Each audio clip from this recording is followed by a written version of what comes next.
Thanks for joining ImGonnaUke. My name's Tony, and today I'll be teaching you the traditional song of Auld Lang Syne. This is the song that's usually known as the New Year's Eve song that we always hear every New Year's Eve at midnight. I'm not sure why that's the song that we sing, but it is like that. It's a real pretty song. And I looked up and I found out that the name Auld Lang Syne, that is actually comes from an Old Scottish, or it is Old Scottish, and it means old long since. So it comes from a poem written a long time ago in 1788 about reminiscing and remembering about good friendships. And so it kind of makes sense. That's the song, a good song to sing when you're saying goodbye to the previous year and welcoming the new year. It is a fun song, and it sounds really great on the ukulele. And it has a nice, sweet message about just remembering old past friendships, just remembering better times, which probably nowadays, like, that's a good thing, you know, to look back on. So go ahead and grab your uke, tune it up, and let's get started.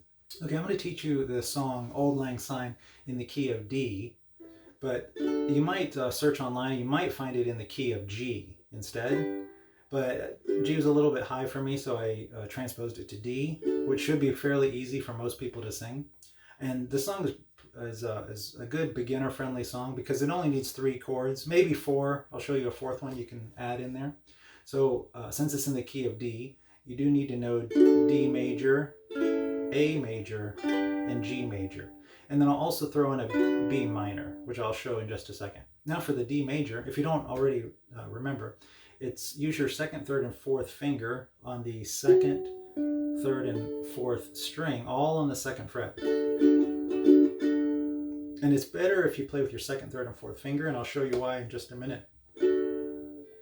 Now the next chord that you need to play is A major. So the A major is your 1st finger on the 3rd string on the 1st fret, your 2nd finger on the 4th string on the 2nd fret. And this is why, because when we play the D major, we're going to switch to the A major. So if you're using your 2nd, 3rd, and 4th finger, it makes switching to that A major very easy. Okay, and the next chord we need to know is a G major. That's your 1st finger on the 3rd string on the 2nd fret, your 2nd finger on the 1st string on the 2nd fret, and your 3rd finger on the 2nd string on the 3rd fret. There's your D major. Now the 4th chord that I'm going to show you is a B minor. Now this one, it is a bar chord, so you do have to bar the 2nd fret, and you put your 3rd finger on the 4th string on the 4th fret.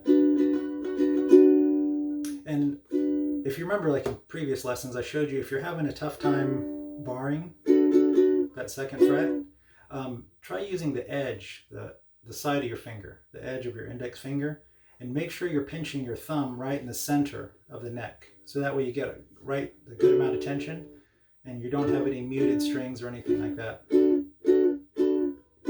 Okay.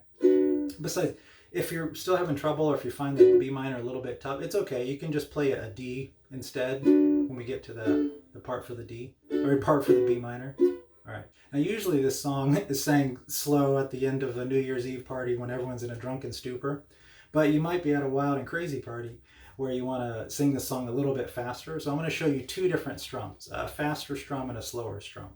Now the faster strum is going to follow the pattern of down, down, up, down, up, down, up. And then repeat, down, down, up, down, up, down. Maybe practice that a few times. Because really, when you're pushing down, you're actually just hitting the first couple strings just to hit that beat.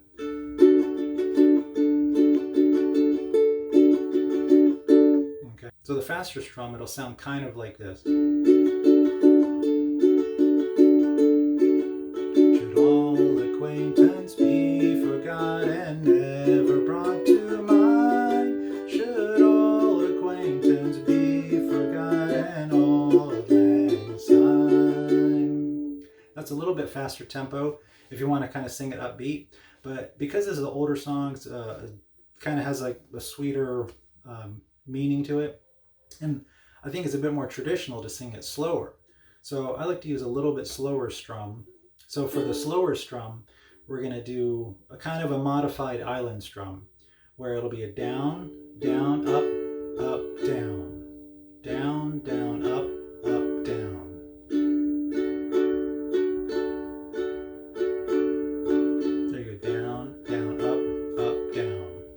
Okay, there you go. So let's go ahead and get started into the song. The chords are relatively easy. It starts off in a D, then an A, then a B minor, which if I mentioned before, if you're having trouble with the B minor, then just play a D instead of that B minor. And then after that, the last chord is a G. And it pretty much just repeats, except for the very last line, you have a B minor, G, and then you finish on a D. All right. So I'll play the slower strum for this tutorial, starting with a D. So it's down, down, up, up, down, down, down, up, up, down. Should all acquaintance be forgot and never brought to mind? Should old acquaintance be forgot and auld lang syne? That's the end of verse 1. Then it just goes right into the chorus. For auld lang syne, my dear, for auld lang syne, we'll take a couple kindness yet for auld lang syne. And there you go. There are a lot more verses to that song. There's actually, I think, 5 or 6. But just like a lot of old traditional folk songs, everyone just sings the first one. So if you really just learn the first verse, you'll be fine on New Year's Eve. Anyway, so I hope you enjoyed this tutorial, and be sure to like and click subscribe. And don't forget to hit the notification bell so you can get updated on our newest videos. And thanks for playing, and have a happy New Year. Should all acquaintance be forgot and never brought to mind? Should